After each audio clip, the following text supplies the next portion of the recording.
Tom Nichols, you wrote a recent part in The Atlantic titled "Policy Isn't Going to Win This Election." In it, you write, one of the great myths of American politics is that detailed policy positions are crucial to winning elections. Yes, policy matters in broad strokes.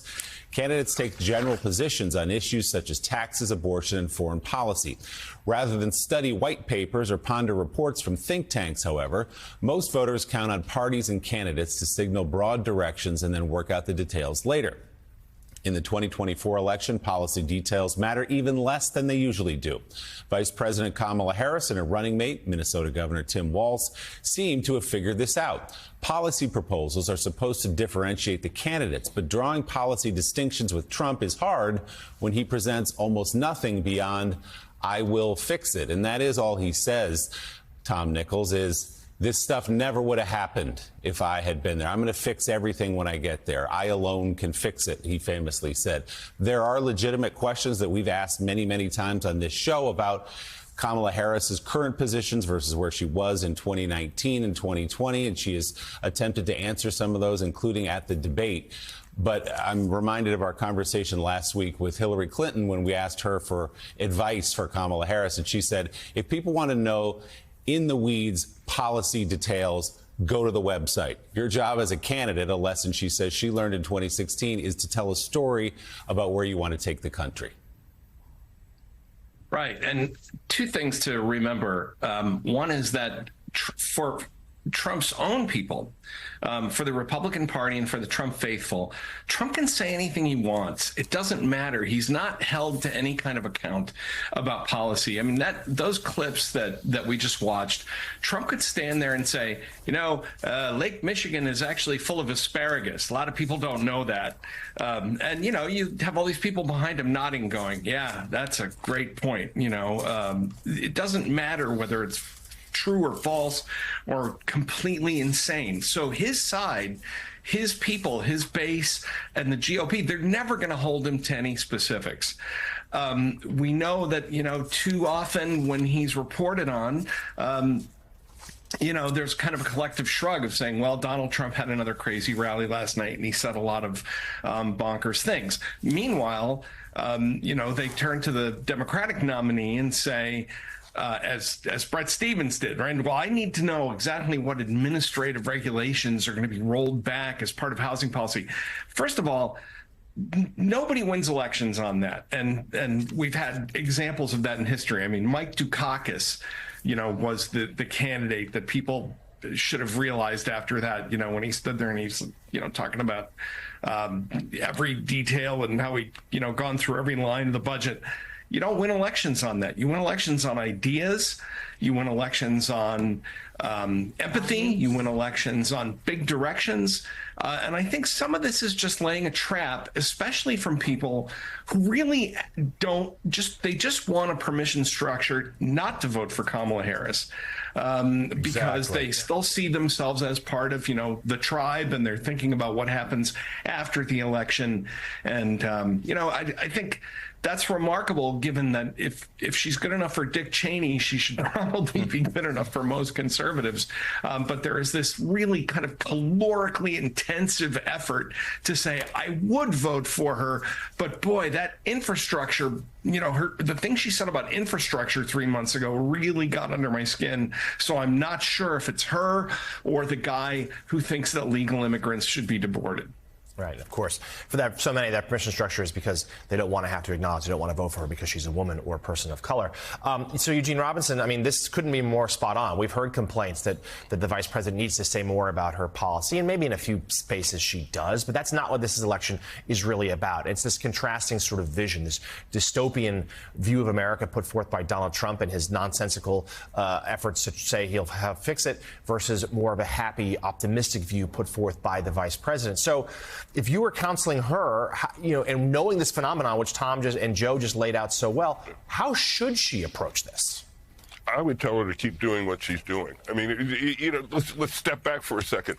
She's only been the candidate for maybe a couple months. I mean, it's extraordinary how well she has done, how she has expanded the electoral map. She's raised more money than King Midas. She's just got she has done quite spectacularly well as a candidate from 0 to 100 in virtually no time.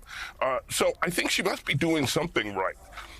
And if I were counseling her, I would say, no, don't try to give speeches to your rally crowds or to Brett Stevens or to anybody about the details and the weeds of your housing policy.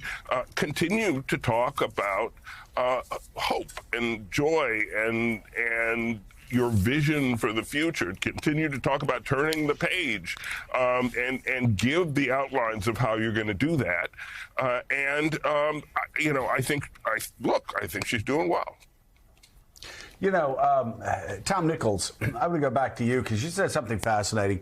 You know, when you look at the fact that Dick Cheney, Liz Cheney, Alberto Gonzales, scores of national security officials that worked for Reagan, that worked for the first Bush, that worked for the second Bush, all line up. And they're all supporting Kamala Harris. You keep going down the list, especially of the Republicans that worked for Donald Trump, who will be supporting Kamala Harris. This is not really that hard for those that are desperately seeking permission structure to vote for Kamala Harris. They're not going to really get it.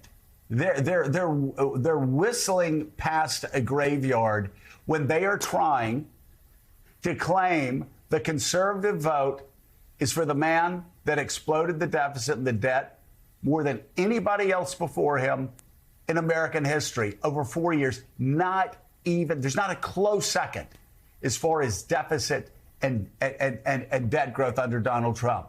Pushing tariffs, a massive tax on working class and middle class Americans.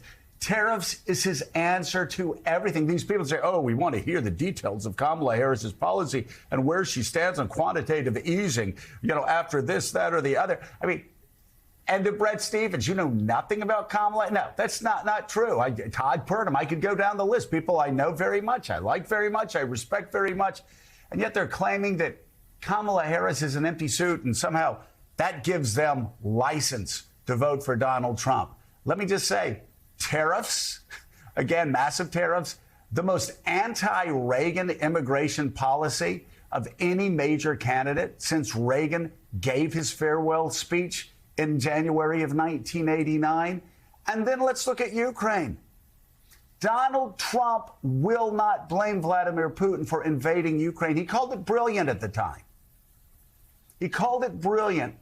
And now he's blaming the United States of America for making Putin do it.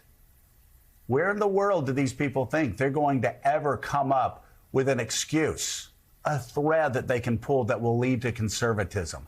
It's not there, is it, Tom? Especially when you start with foreign policy. I mean, we can argue about, tariffs. Republicans, there have always been differences among Republicans about trade and tariffs and protectionism. But to start from, I will basically destroy NATO. I will tell Vladimir Putin, do whatever the hell you want. His foreign policy positions alone should have been enough to alienate him from any conservative, any Republican. And those same people who say, but I don't know what Kamala Harris is going to do. Kamala Harris has made it very clear. She's in it to keep NATO together and to help Ukraine win this war and to survive this Russian aggression. I'm pretty clear on what a Kamala Harris administration is going to look like. Unfortunately, I'm also pretty clear on what another Trump administration is going to look like. And I think a lot of these folks, I think they're stuck in the belief that this is a normal election and that down the line, they still have to maintain some sort of position as kind of balanced and nuanced center-right wise men who don't fall into these partisan pitfalls, when in fact, bears repeating again. The United States is facing an existential threat to its constitutional system, to its alliances, to world order. This is not a normal election. Donald Trump is not a normal candidate. He is deeply mentally unstable. And the idea that somehow this is a difficult problem to reason out because you think Kamala Harris might be too, one other interesting thing, Joe, people say, I have no idea what Kamala Harris is going to do, but I know it's going to be too far to the left and I can't vote for her. Well, pick a lane. Either you have no idea what she's going to do or you know what she's going to do and it's unacceptable. And what they're really saying is, I know it's shameful to vote for Donald Trump, and I need to have some way to get out from under the moral, the moral stigma of voting for Trump, which is what I was going to do anyway.